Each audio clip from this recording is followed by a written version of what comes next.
को नमस्कार, हमारे चैनल में आपका पुनः स्वागत है। आज हम यूरोप की सबसे भयावह विमानन त्रासदियों में से एक हेलियोस फ्लाइट 522 घटना के बारे में चर्चा कर रहे हैं। सालों तक इस घटना को प्रेतबाधित या शापित और भूतिया माना जाता रहा, लेकिन उस मनहूस दिन पर वास्तव में क्या हुआ था? देखते रहिए, क्योंकि हम इस भयानक दुर्घटना के पीछे की सच्चाई बताने जा रहे हैं। 14 अगस्त 2005 को हेलियोस फ्लाइट 522 ने साइप्रस से ग्रीस के लिए उड़ान भरी। हालांकि 18,000 फीट तक पहुंचने के कुछ ही समय बाद नियंत्रण टावर से सारा संपर्क टूट गया। संपर्क टूटने से पहले पायलट ने विमान में असामान्य घटनाओं की सूचना दी। अचानक अलार्म बज उठा, जिससे पता चला कि विमान उड़ान के लिए उपयुक्त नहीं है। यह अलार्म, जो दर्शाता है कि विमान उड़ान भरने के लिए अयोग्य है, ने पायलट के भ्रम और आसन्न आपदा को बढ़ा दिया। रिपोर्टों से संकेत मिलता है कि केबिन के तापमान और दबाव प्रणालियों में विफलता के कारण दुर्घटना हुई। जहाज पर सवार सभी 121 लोगों की जान चली गई।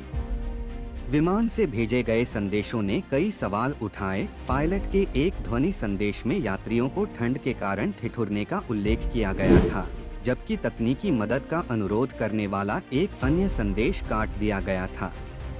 यह सुनकर कि यात्री और पायलट बेहोश हैं, यूनानी वायुसेना सतर्क हो गई।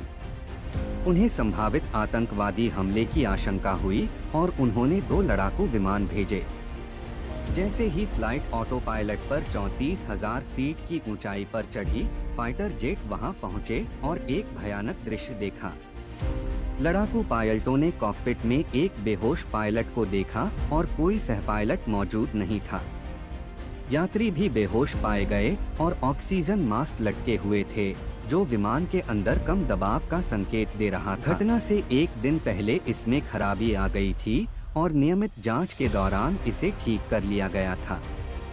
हालांकि मरम्मत के बाद दबाव प्रणाली को मैनुअल से ऑटो मोड में स्विच नहीं किया गया था। परिणाम स्वरूप 18,000 फीट पर दबाव प्रणाली विफल हो गई, जिससे यात्रियों और चालक दल के बीच ऑक्सीजन की कमी हो गई और वे बेहोश हो गए।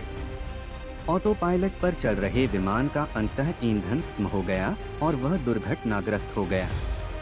रहस्य और भय से घिरी यह आपदा अंतः यांत्रिक विफलता और निरीक्षण का दुखद परिणाम थी। देखने के लिए धन्यवाद।